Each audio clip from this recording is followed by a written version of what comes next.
Hi everyone, my name is SPRUCE and welcome to Let's Play Home. Now this is a pixelated game that I found on itch.io and I think you can find it also on GameJolt. To be perfectly honest, I don't know a lot about this game beyond the fact that it is a storytelling thing and maybe it lasts for a couple of hours. So what we're gonna do today, you and me together, is we're gonna just play a couple of minutes, and if you guys like it, I'm gonna do more of this. So you are an adventurer for hire. You take a variety of jobs and contracts to earn a living, usually involving hunting monsters or criminals, escorting merchants and royalty, etc. It's the peak of one of the worst winters in years, and a warm fire quickly became a necessity to survive. Not too long ago, you purchased your own home on the outskirts of town. It's a nice change of pace from moving between inns all the time, but after so many days of returning to an empty, bare home, you feel slightly bored of the routine. Nevertheless, you keep on working. Oh, hi! Why do I seem like a little witcher? I love my sword! Hi. The fire crackles warmly. I like that. So this is my crib, this is my place.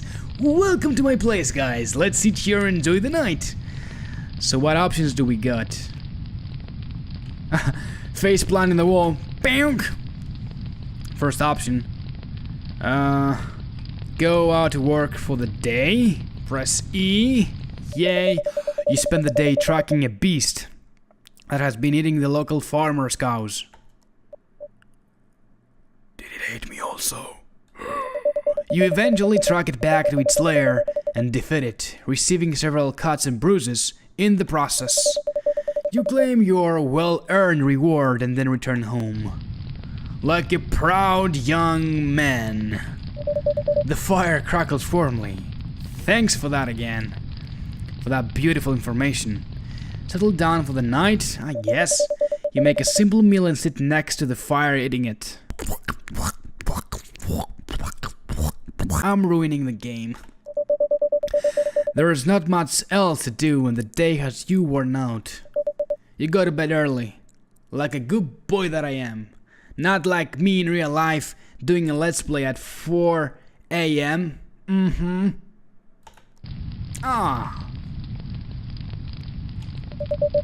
fire crackles warmly, I guess? Whatever.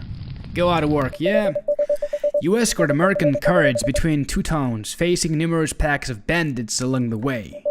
The long travel in the cold and frequent fighting is draining, but you are given a good sum of gold and some food as payment. You return home exhausted. I came home. The fire. God, I don't want to know about the fire. Once again, you make a basic meal and fall into the chair next to the fire. You throw some more wood in the fire and go to bed. I got a very monotonous life, I guess. I mean me, not him, because he goes on to adventures, he has a sword. You work as the bodyguard and guide of a lord visiting a nearby town. Although he is accompanied by 4 of his own guards, he hired you for your knowledge of the area. The lord is an unpleasant man, but the work is better than destroying monster nests in swamps. While walking through the markets, a clearly inexperienced pickpocket barges into the lord and dusts off with a pouch of coins. Don't just stand there, fools! Catch that scum and bring him back here, said the fat lazy ass. How I know it's fat? Because he's probably rich because he's a lord, and from what I'm guessing, he's wasting all of his money in wine, chicks, and food. No physical activity included. You pursue the thief through the few streets, but quickly catch up to him in a side alley and tackle him to the ground. The thief is a very young man, maybe still a teenager. Please, sir, don't kill me. I can't leave my brothers alone to fend for themselves. Please just let me have this coin in my life, and I swear I'll never cross you again. Ooh, so we get to decide. Take the coin back, which it actually might means that I'm gonna take the person back, and because the other guy is a lord and a dick, he will slaughter him in front of everybody. Or let him keep the coin. Now, what I would do is to give this man something to eat, is to protect his family. So I'm gonna pretend to be Robin Hood and let him take the coin and actually feed his family because he's a teenager. I don't want him to die. We're also living in an era where these things were used to happen, and it's not something abnormal. What am I saying to cover this up? But anyway, I'm gonna let him keep the coin. You know, this man needs the coin more than the Lord. Of course you know that. You glance around you, the other guards are nowhere nearby. That's a perfect spot, that's a perfect moment. You tell him to keep the purse and run as fast as he can. Thank you, sir. Thank you. He sprints away, wiping tears from his face. You tell the Lord that the thief couldn't be found. He's visibly furious. You can forget about your payment. Get out of my sight and be thankful I didn't have you punished where you stand. You return home. Your coin purse is lighter than usual, but your conscience is too. And for that you are thankful. I'm actually very proud about myself. What about the fire? Any news? The fire crackles warmly. That's big news, man. Boink. You practice some swordplay before once again going to sleep early. Let's go and find another job. You spot an unusual request on the notice board in town. A traveling alchemist is looking for a place to stay until winter ends. They are offering a hefty payment for this. You decide to take the quest and go to meet them. You enter the local tavern and, as stated on the notice, the alchemist is sitting in the back corner by herself. Oh, it's a woman. Why am I saying this so frequently? I know why. You so hear the notice and see beams with joy. You are a lifesaver! Thank you! There is not a hope of me getting my stock back home with the winter being as bad as it is, and none of the inns would let an alchemist stay because I'm apparently a hazard to the other guests. Don't worry, I won't set your home on fire or blow it up or whatever it is people think alchemists do. Okay, maybe just a little bit. Although I may need to bring a few of my own things, I can continue working while the weather has me cooped up around here. As he says this, he drops a sack of coins on the table. I think I need to give my voice a narrative aspect. As he says this, he drops a sack of coins on the table. You're surprised the table can take that much weight.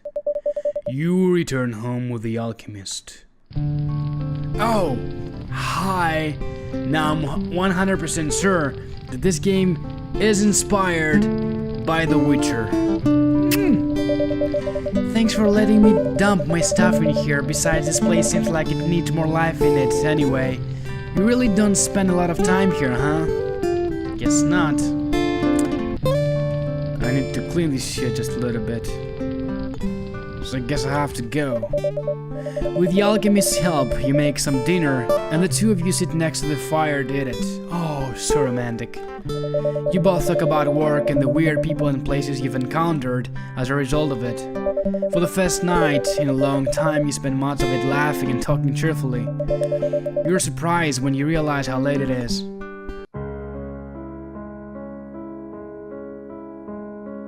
You help the alchemist unpack the last of her belongings, and after showing her to her room, you head to bed. Smokey smooch! Oh, it's morning, God. Morning! Heading out this early? Here, take some of these with you.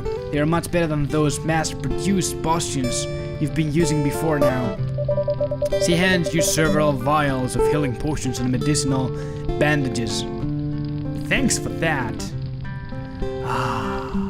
I think I need to cast a spell of love upon you. You take a job as a courier for a nearby town smith, delivering weapons and armor to the city.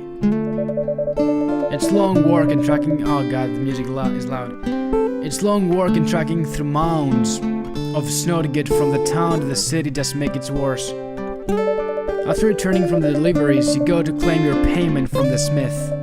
As you enter the shop, you see the smith talking to his daughter, a somber look on his face. When he sees you in the doorway, he urges his daughter to go upstairs. You can tell from here that she's unwell. Her skin is snow white and she seems to be breathing slightly heavily. She rushes upstairs at her father's urging. "Welcome back, friend," the smith says, smiling warmly. "You are here for the payment, I assume? Just give me a second while I find the pouch." While he searches for the coin pouch, you think about the daughter, feeling worried. Ask about the daughter or don't ask? I want to be a gentleman and agreeable man, so I'm gonna ask about her if she's good, or maybe if I can be useful anyhow. You mention how his daughter seemed unwell and ask if there's any way you can help. His expression darkens for a second before returning to his usual jolly smile. No, there's no problem. She's got the flu, it seems. Nothing serious. He hands you your payment and bids you farewell. You return home, worried about the smith and his daughter. I have a problematic story to tell you, my lady. Welcome back! I hate to ask this, but do you think you could help me make some potions later tonight? I have a pretty big batch order. I need to fill for tomorrow. A lot of voice going in there. Don't worry, they're only basic ones. I'll show you how to make them. You spend the night helping the alchemists make batches of potions of various kinds. You learn a lot about alchemy in the process, and you place the boxes of new potions in the alchemist's carriage outside. You remember the smith's child and ask her if she's able to cure illnesses. According to her, if the sickness hasn't advanced too far, then it's usually possible. You clean up the leftover ingredients and apparatus while talking about the day's work and then go to bed. Okie dokie, so I think I'm gonna end this episode here. I don't know how much this game goes, but indeed it's a pretty decent and relaxing experience, and if you have time to spare, then you should definitely play it. So what I'm gonna do is I put the link in the description below for you to play this game, and I would love if you could inform me in the comment below if you did like the game and if you want me to play more of this, because I'm so eager to see how it progresses. But anyway guys, I'm gonna end this episode here. Don't forget to slap that like button in the face and subscribe for more content, and I'm gonna see you all soon in the next video. Bye!